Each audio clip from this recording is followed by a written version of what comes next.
Alright guys, so what we're going to do is a little Q&A.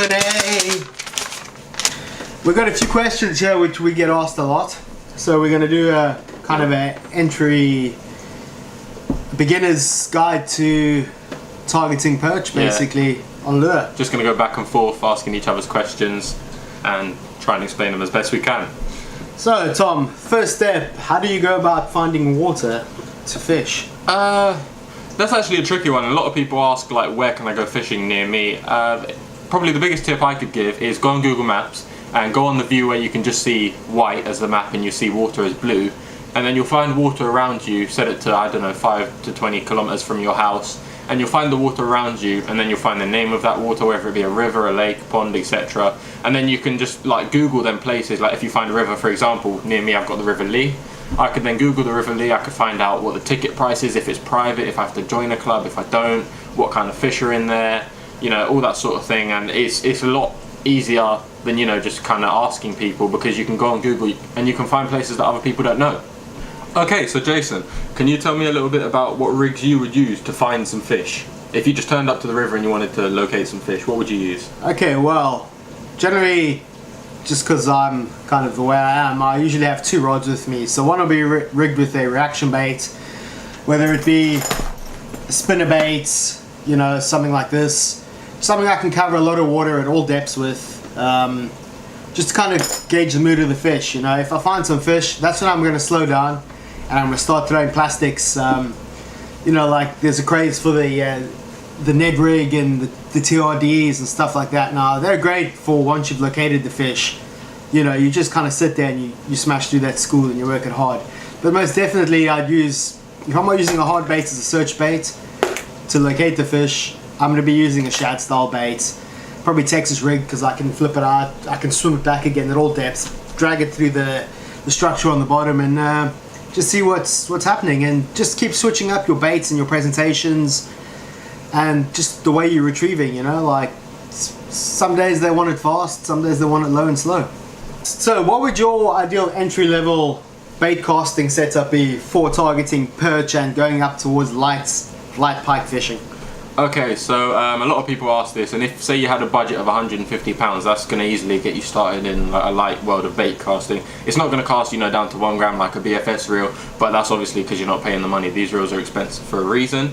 And so I would recommend a Shimano Kanan. I've been using mine since last Christmas actually, so coming up to a year. And that thing I can cast pretty light now. I can actually cast about 2 to 3 grams lightest on it, but I am using a very thin braid with that. But that reel cost me about 70 quid, and I can't fault it. It's never, you know, sometimes you have them problems when you reel in and it doesn't disengage the casting and line just keeps coming out. I've never had that with it once, and I've had that with some of my Daiwas. It's very affordable for anyone. You can get a lot of line on it, and it's not, you know, too shallow spool or anything. You can use it for many applications, and that's just a brilliant reel. You can put any braid on it. I've used 20-pound braid on it for light pike. I've also got 16, which is 0.06 millimeter, which is really thin, and I'm using that for the perch.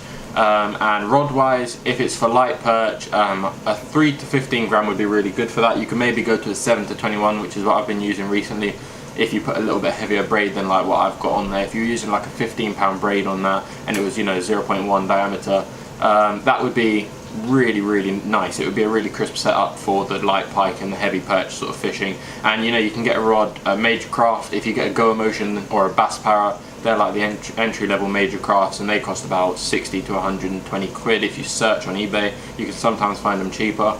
Heracles do a lot of options for that sort of thing. So do Dam, they do the F-Set Yagi, which was one of my first light bait casting rods. At a 5 to 20, it was a bit soft. I felt it was more like a 3 to 12. You know, if I fished like a 7 gram lead on that, it was like a slinky and I couldn't feel anything. You remember on the Thames that day.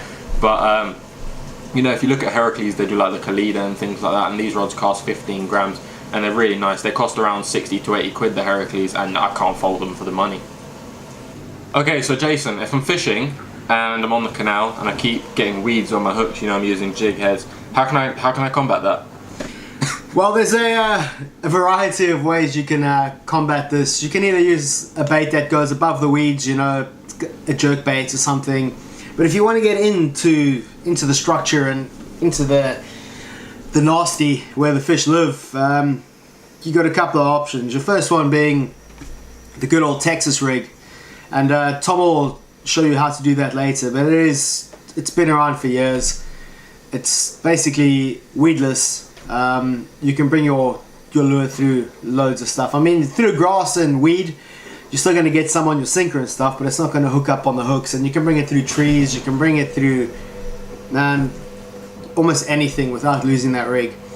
Your other option is kind of spin-offs of the Texas rig. You get a molded weight on a hook, you know, like it's basically an all-in-one. Something like that. You know, it's already got the weight on, and you Texas rig it, and that just butts up against your plastic. Then you've also got your various methods of weedless. Weedless will be the mainstay of the Texas rig, is burying the hook back in the plastic. And you get spin-offs. You can fish a Carolina rig, a Mojo rig. There's just loads of rigs. As long as you rig it weedless, you should be fine. You can also use the Chevrolet rig, which we did a video on recently. Right, Tom, so I know you fish from the bank a lot, whereas I fish from a boat, so I've got all my tackle, I've got as much as I can basically get in a bag, and I'll use that for bank fishing, so I don't fish that often. But how do you go about streamlining your gear to make it comfortable to walk miles and miles and still have the energy to fish? Well, for street fishing, I tried to use slings a lot more than, say, a backpack. Because a backpack, if you're fishing for a long time, if it's very heavy, it can sometimes just hurt your back at the end of the day and you have a really sore back. I use waist bags, but sometimes, you know, that can have the same effect depending on if you're carrying heavy stuff. But small waist bags and slings and things like that, they're perfect for it. I mean, I use a Ritual 30D and the new street bag from Flambeau at the moment, and they're just ideal for it. I take about 3 boxes, roughly this size, and you know, they don't weigh anything. I condense my lures by, for example, the TRD. I might only carry 1 pack of TRDs, but I've got maybe 2 colours and 10 lures in total in that pack, so I've got 5 colours sorted. I can fish with one, and if the fish are having it and I lose it, I've still got a backup. So I can condense it that way. With the hooks and things, I use rigs like Texas and Chevrolet rigs, so instead of having to carry loads of jig heads with different weights, I can just change the weights over, so I don't have to carry such a wide option of hooks and weights.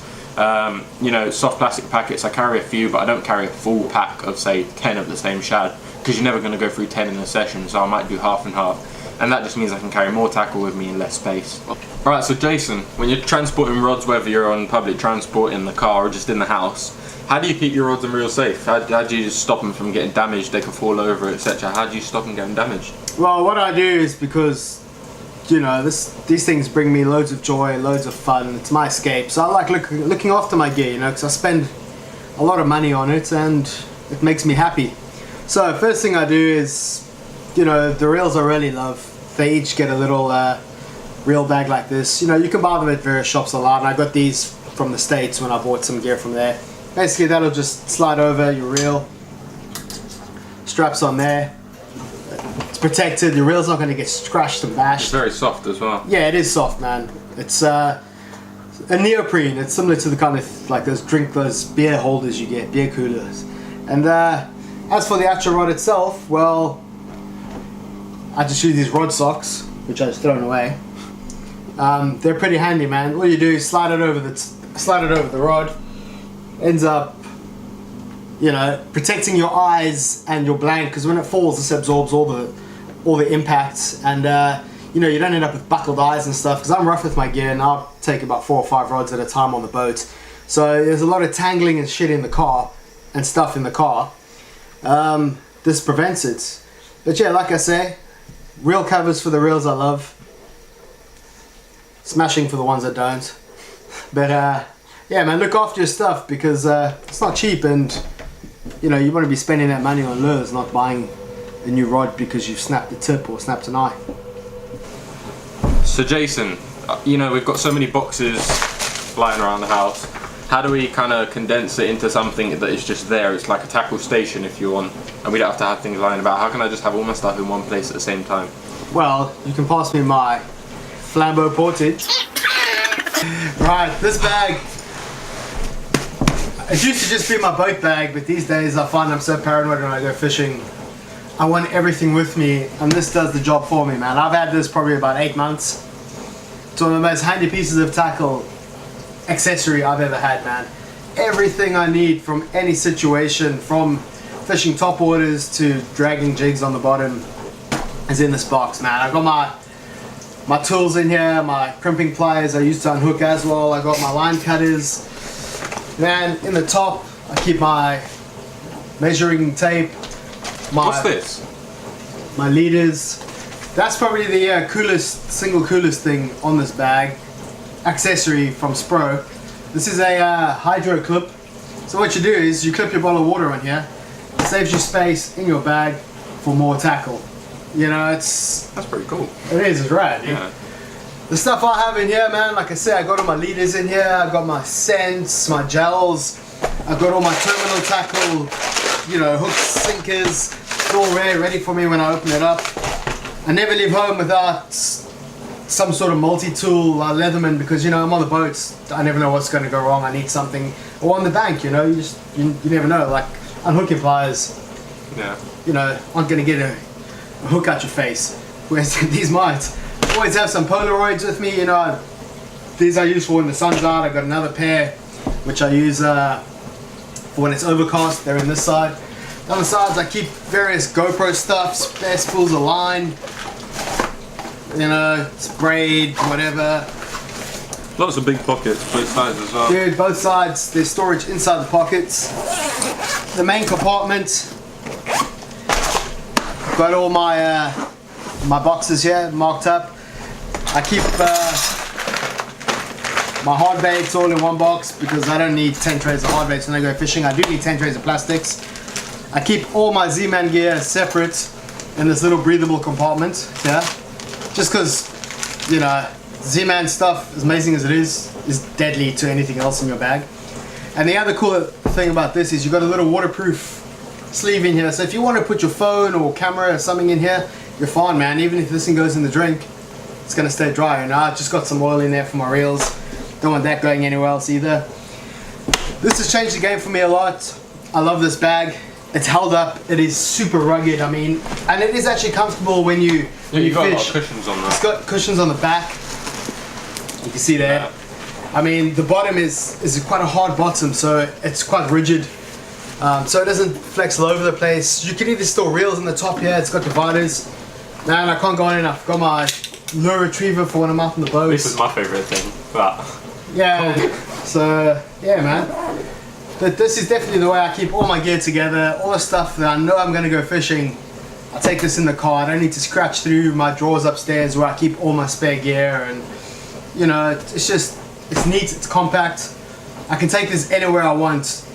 Honestly, probably anywhere in the world, and I could, what's in here, I could catch fish, man. Like, you know, I've got stuff for pike down to perch in here. You know, any predator that's swimming, I've got the gear with me to catch them. Definitely worth checking out. Flambeau do a massive range of storage for fishing outdoors. Definitely check them out. You know, they've got something that'll suit your needs and your style. Because if you're a street fisherman, this does get heavy after a while, especially if you fish 3 days a week or 2 days a week from the bank. You know, it gets a bit heavy. But for the boats and for the odd time I fish from the bank, I don't go out all day. This is perfect. Yeah.